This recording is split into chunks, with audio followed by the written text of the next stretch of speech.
Welcome to Inside Design with Kandrak and Cole. This podcast is a conversation between two business partners, Joanne Kandrak and Kelly Cole. Join us for a lively conversation about all things interior design, from current projects, trade show experiences, worldwide travel, what's in, what's out, and all the challenges and wins they've had running their successful design business. Whether you're a seasoned interior designer, new to the industry, or a creative enthusiast, you will walk away with insightful information, newfound inspiration, and a smile on your face after listening to these two. And here they are, Joanne and Kelly. Hey everybody, thanks for tuning in. This is episode 151 with Inside Design with Kandrak and Cole. And today we are talking all about travel with my friend Kelly O'Shea from Wanderlust Travel. So if you remember in our last episode, we talked about our visions and our goals for 2023. And we told you that we're finally going on our long-awaited bucket list trip to Marrakesh, Morocco. And we added Lisbon, Portugal on to our trip. So we're leaving March 1st. So we are going to explore new cultures, new art, landscapes, architecture, and really to overall be inspired to make ourselves better designers. And so one way that we find to just escape the madness of our everyday life and the gerbils that we are on a wheel every day is to reward ourselves with stuff like this. Yes. So Kelly O'Shea, how she came to be, she was a childhood friend of yours, right? Yes. And then you reconnected. I'm not sure how you reconnected, but we reconnected on Facebook actually because she had been watching my trips to Guatemala, and she really wanted to come along. Yeah. And she did. Yes. And unfortunately, I didn't make that trip, but yeah. So we had not seen each other. I think we counted it was like 40 years. We hadn't seen each other since literally like middle school when we were on swim team together. Those kind of middle school friendships, I still have friends from then. Something just never changes. Yeah. So we had such a great time in Guatemala, and it turns out that she is an amazing travel agent and is the founder of her own company, Wanderlust Travel Consultants. And I was thinking this morning in the shower that, I remember when we booked our trip, our honeymoon trip with Mike, we went to an actual travel agent, store, like they had a shop, right?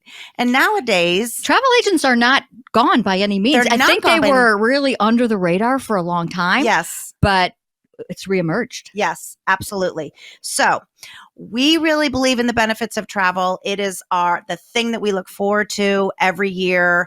We travel throughout the year. And so we want you to get the travel bug. And so we're going to make it easy for you. So Kelly's in Pennsylvania, correct? Yes. So it doesn't matter where the travel agent lives. No. Of course not. Yeah. So before we chat with her. Okay, let's go ahead and tell you about our sponsor. This is a reoccurring sponsor, which we're so excited to have. So it's called Outrageous Interiors. Yep. They're a family-owned retail store here in Atlanta.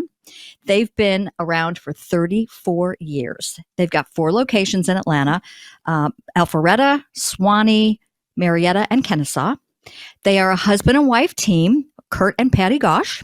They do an amazing job sourcing furniture from rugs, lamps, accessories. They have a large inventory that they sell off of their floor, which is very nice. So it's a go-to shop for us when we need something in a pinch. And they do such a great merchandising their things. They have 15 talented in-house designers. They are also very trade-friendly. And they're extremely active on social media. So check them out, especially on Instagram. They're at Outrageous Interiors. You will be very impressed. Yes. Okay, so we have to welcome Kelly. Hey, Kelly. Hi, thanks for having me. We now that we're on video, you guys, we really have to bribe our guests to come on. So we're so grateful that Kelly was like, "Sure, I'll jump on." Yeah, it's a whole other element, right? Yeah. But we're casual. This is all fun, so don't worry. All right, so let's go back now. So how and why did you start a travel company? Yeah. So I think like many small business owners, I just sort of followed my passion. I've always loved to travel, and really started traveling at a really young age with my parents. One sort of trip that sticks in my mind is a trip to Switzerland that we took. Literally was probably 9 years old, but we went skiing, stayed in Zermatt, which is a pedestrian-only town. So it was covered with snow and horse-drawn carriages and surrounded by the Alps. And yeah, it floored me. I was like, wow, what is this? So one day we skied from Switzerland down to Italy and had pizza. And I was like, yeah, I was all in, from like age 9. It was crazy. No way. So that sounds amazing. It is. And if you haven't been to Switzerland, we went this summer back with my own kids, who aren't really kids, but they use the word fairy tale so many times. I mean, that's really what Switzerland is. So I then took advantage of any travel I could, studied in Florence, Italy during college, traveled a ton on weekends. After college, I went and worked in Dingle, Ireland, which is on the West Coast, like small fishing village. So I think I've always sort of pursued travel when I could. Fast forward 30 years, thought to myself, after planning travel for my own family and some friends, I could do this for a business, basically. And I would say I've stuck pretty true to it. I do a lot of itinerary trips, which basically means I schedule something for clients every day, or at least give them a list of activities that they can choose from if they want downtime. So there, a huge learning curve of, I think I can do this as a business versus the business side of travel. But I do feel like I've stuck with my concept, and I am just starting my 8th year of Wanderlust. Wow. So that's what I was going to ask you.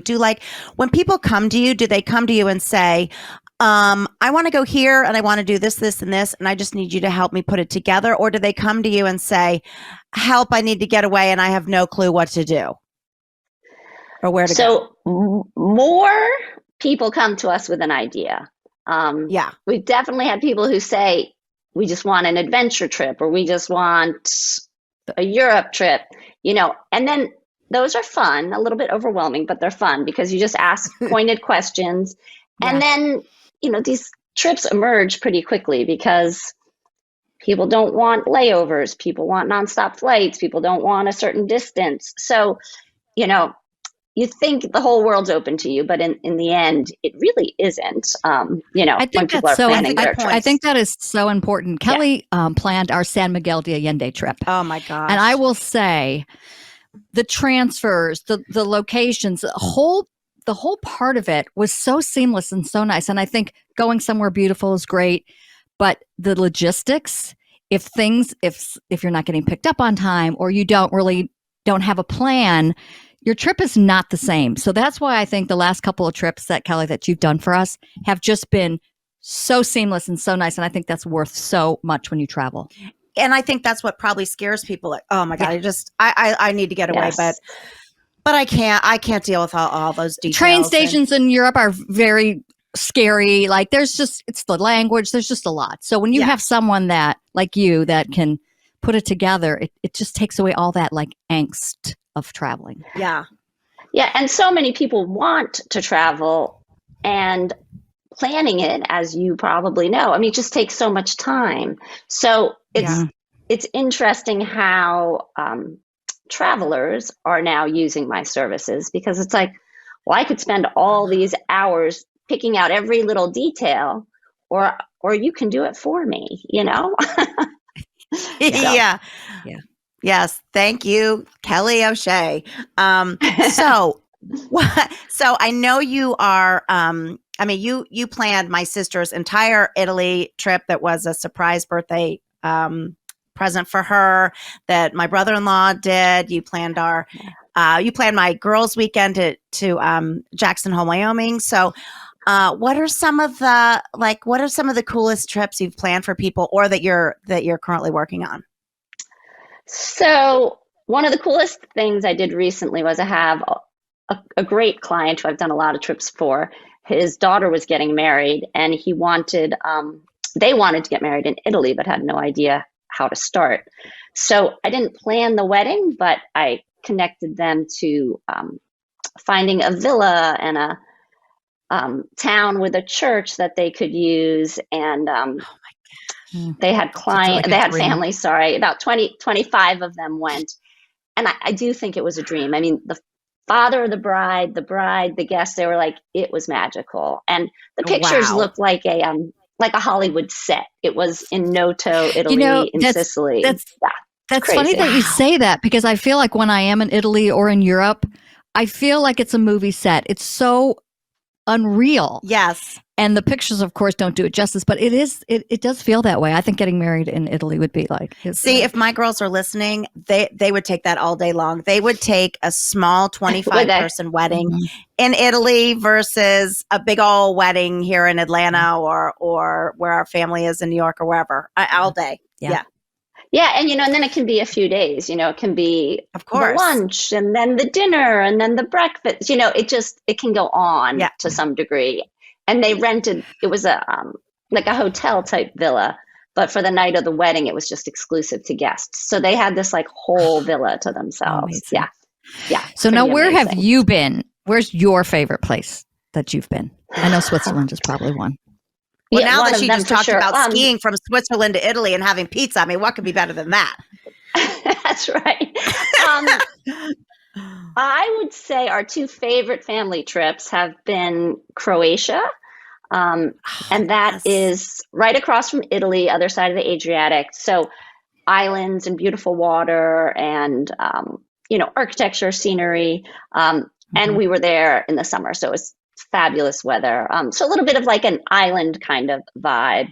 Plus, Dubrovnik is, which you may know, like they filmed a lot of Game of Thrones scenes there. So just really old walled city, really neat.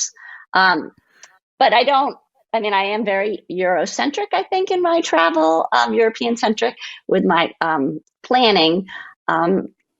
But Costa Rica was an amazing trip. And that's somewhere I've never been. The land been. of adventure. I've heard so much. Yes. I think, it's not New Zealand, which is really the land of adventure, but Costa Rica is hot springs and like waterfall rappelling and zip lines and river rafting, volcanoes. So you can be as busy as you want. And it's fabulous. Costa Rica is a very, just an exciting trip.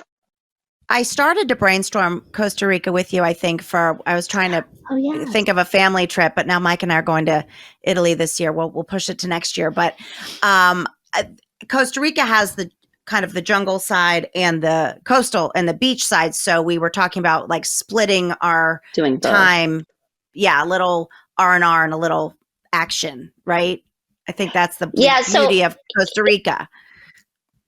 Absolutely. If you go to Costa Rica and you go just to go to the beach, you're sort of selling yourself a little bit short because you've traveled all the way there, you've paid to be there, and then you're doing a beach experience that, although it's beautiful, is not entirely unique. You could get something similar elsewhere. But if you combine it with going to the volcano region, it's R&R, it's the middle of the country.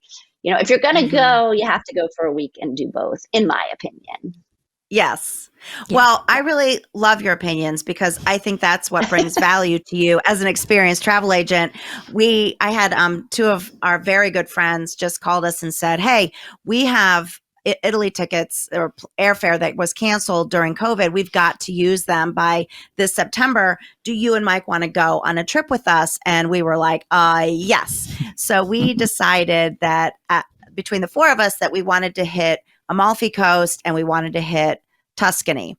And you were really strong in telling us or advising us not to stay in, how do you say it? Positano. Thank you, my Italian dictionary here. But to stay in a smaller town that was less touristy, less busy, hotels would be less expensive, and we could still get to Positano easily. So you have good little, nuggets of information for all these kinds of travel. Yeah. So there's a few sources that I get that info. Really, my main source of information is my suppliers who are boots on the ground in these countries.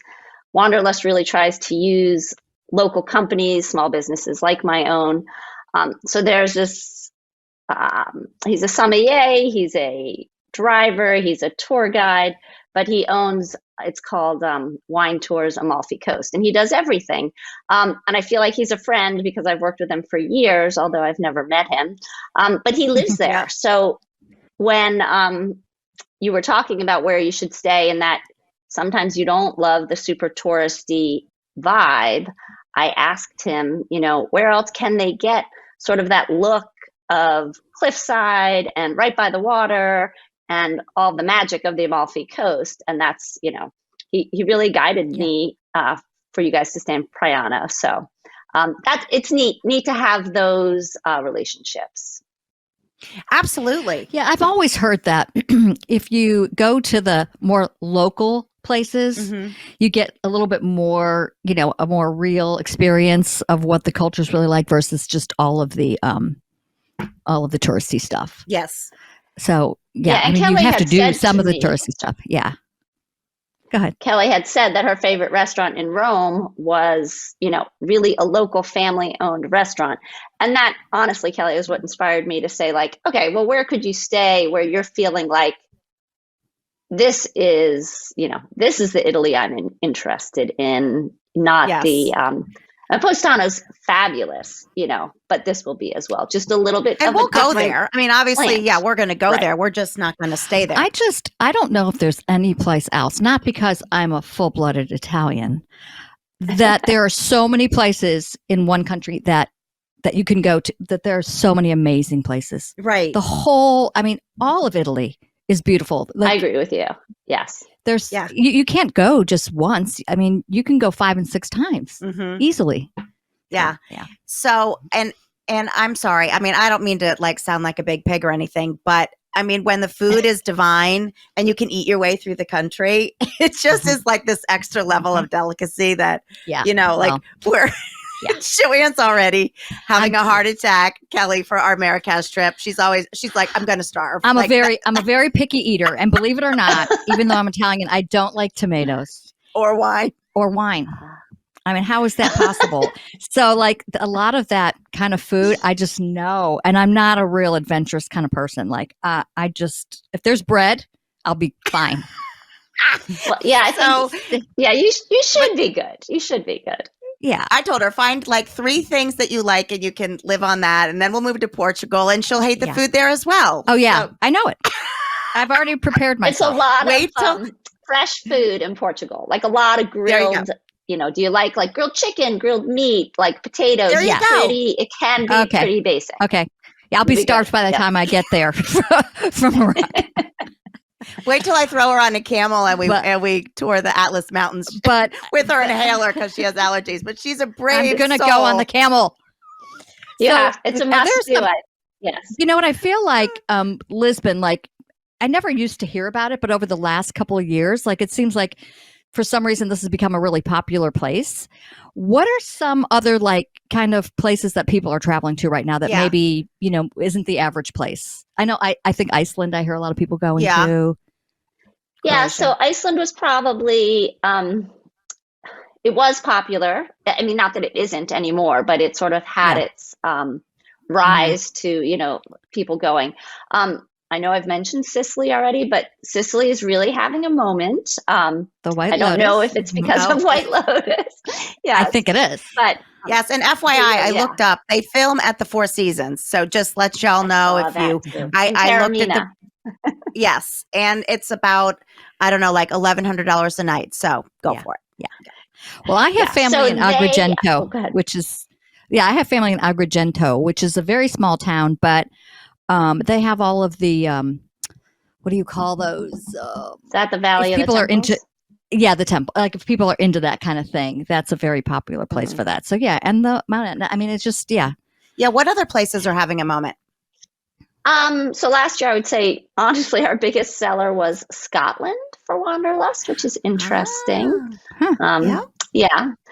I think, well, you've done San Miguel de Allende, but like internal Mexico also. There is a lake, like a lagoon, Bacalar Lake, down near the Belize border, which has like crystal blue waters, like a cenote. And then all around are sort of like the beach bars and like beach vibey little hotels, like boutique hotels. So it looks like and feels like you're on the beach, but you're on a lake, which is really interesting. Oh, that's very cool. Yeah. Yes. And I do think people are intrigued by sort of the colonial history of, Mexico. And like you said, I mean, San Miguel de Allende was a fabulous trip for you guys. For any designer or any person who's creative, artistic. Yes. It was weird to be in Mexico and not be at the beach. It's central Mexico, but it wasn't about that. It was about just the amazing. We stayed at the Rosewood in San Miguel, and oh my goodness, talk about service and it was heaven. Yeah. It was heaven. It was another one of those fairy tale kind of places. You'd be sitting out on some rooftop, and the flowers and just everything about it was kind of magical.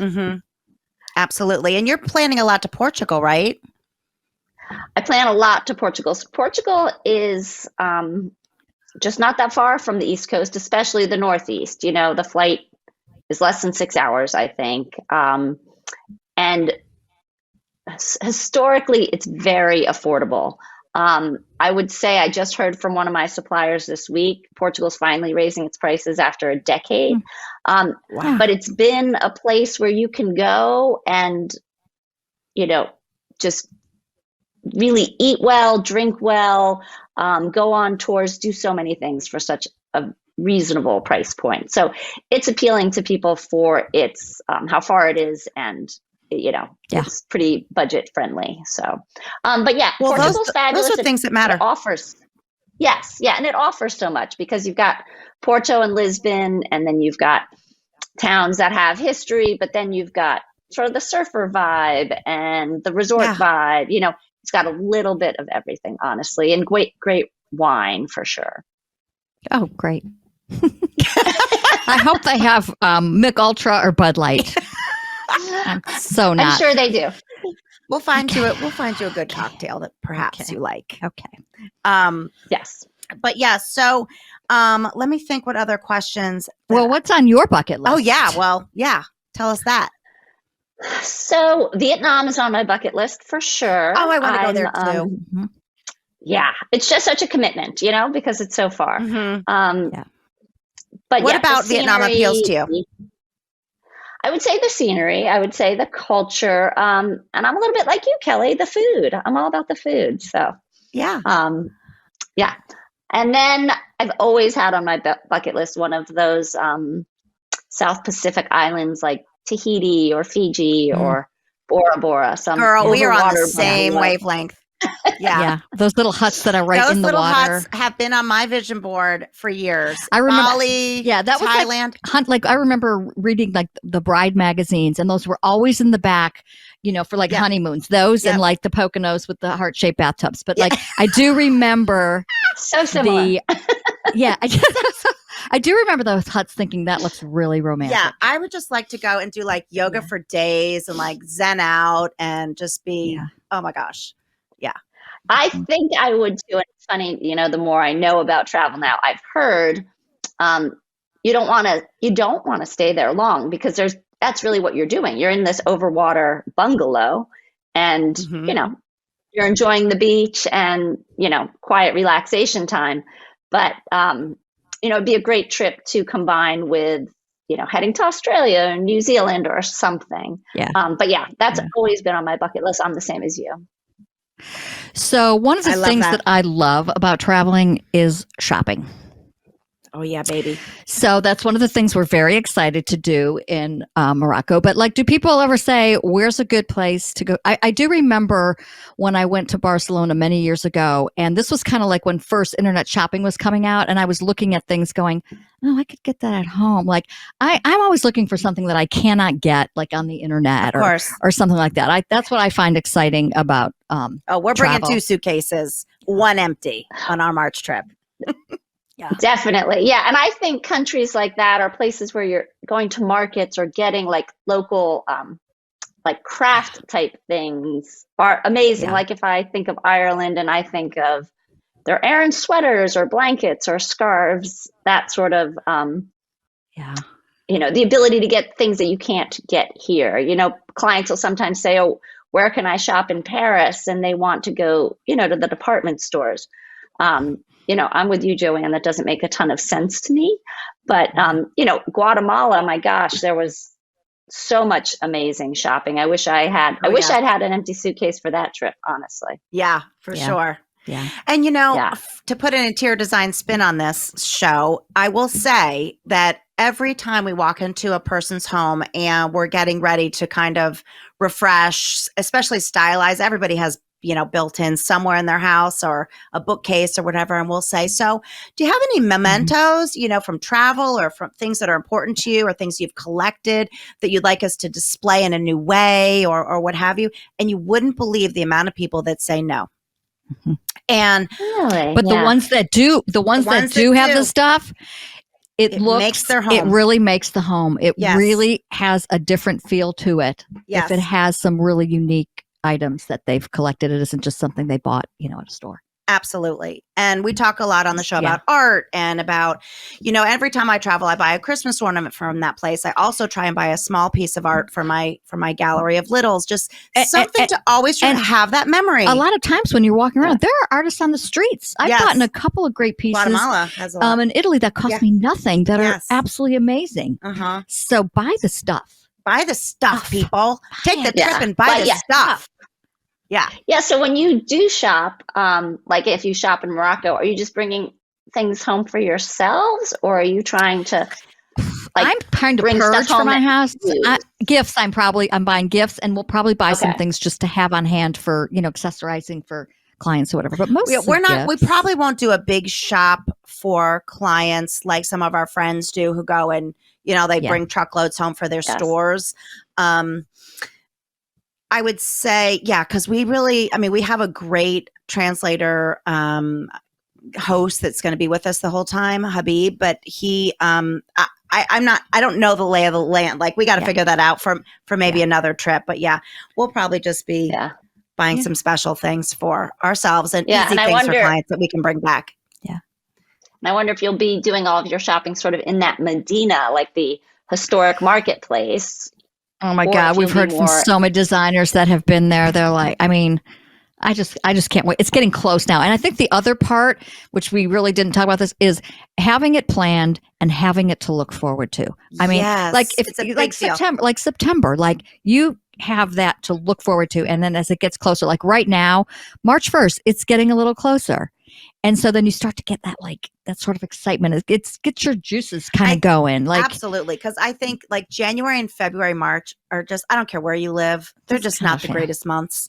And today is like such a rainy day. We have to be out in it all day after we hang up with you guys. And like, it just is just nice to have something to look forward to. Yeah. Mm-hmm. And just, I think travel planning the other day and travel planning does that for you, because even the planning is sort of a buzz, so you're exactly what you're saying as you're building the trip and looking forward to it. And then, it's sort of, you get jazzed about it during the whole process. Yes. And I'm just so glad that for every trip we plan with you, Kelly, that all the little stuff we don't have to worry about. I mean, the logistics, like Joanne said, the pickups from the airport, the pickups from the hotel, dinner reservations, excursion planning, like the converters for the rooms. Yes. I ordered those on Amazon right away when Kelly said that. So, I mean, it's just great. So tell everybody the best way to find you.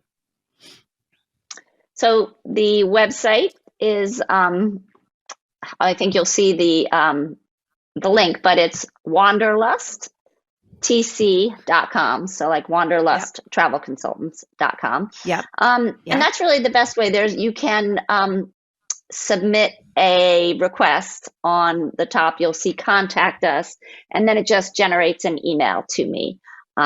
There's also a 202 phone number. It's a Google Voice number. You can leave a message, but and you're also on Facebook too, right? You post a lot of Travel Tuesdays and fun stuff. Yeah, so we try to use our clients' photos when they give us permission. I think a couple of ours are on there. Yeah, that's the best sort of marketing, seeing other people having fun on trips. And yes, Joanne, your San Miguel de Allende pictures were like, professional. They were awesome. Yeah, I mean, they were so colorful. Yeah, I think we were standing with one of those Day of the Dead skulls that were like he was on stilts or something. It was a cool picture. It was so good. Yeah. Well, Kelly, so awesome. Thank you. We hope that we kind of ignited the travel bug in all of our listeners, and to just really realize how much it enriches your life. And even if it's just a weekend away, guys, like it doesn't have to be this really expensive European something, but just get away from your everyday life and make memories, and then collect those memories in your home in some way. I think it's important. It really Even is. going to like small town, like just for a weekend to a small town. My daughter recently moved to Somerville, South Carolina, and there's all these cute little shops, and it's a small town and everybody knows each other, and you get to talk to different people. Yeah. And it was just, it's just kind of nice. Get away and just talk to shop owners, go to a small town, go look for antiques. Like it's kind of fun. Yeah. It's awesome. I love that. Great advice. And thank you for having me. Of course. Well, you've been such a blessing for us, and thank you for being brave and coming on video with us. Yeah. Before we end, we're gonna end with our quotes. So I saw this one on Instagram. I laughed out loud. The top one? Yes. Because it's so totally true, right? Me too. Mm-hmm. Okay. No one lies like a mom that says, "We'll see," because ain't nobody about to see nothing. We'll see is like, no, kids. Mm-hmm. So yeah. How many times did you? We'll see. Yeah. We'll see. Yeah. No, it's not happening. It's just a way to keep you quiet. Yeah. Okay. So the serious quote: people do not decide their futures; they decide their habits, and their habits decide their futures. So true. Absolutely. So true. Yep. I love that. And so our habit to get away from, I sat in front of my computer yesterday, shame on me, from 9 to 5. I got up, I couldn't even walk. I think I got up for like 2 seconds to get a sandwich. It's bad. I got to get up and get out and move, and it's awful. But this is why we have to plan these trips, because we're working too hard. Yes. Well, so anybody. Yes. Thank you everybody for listening. Thanks to Outrageous Interiors for sponsoring us. And thank you, Kelly. Check her out on wanderlusttc.com and call her and plan your next trip. Yes. Okay. Thanks for listening. Bye. Join Joanne and Kelly for a new episode every other Friday as they continue to explore the nuances of the interior design business with the goal of informing, inspiring, and entertaining their listeners. See their work at Kandrak-Cole.com. and engage with them on Facebook and Instagram at Kandrak Cole.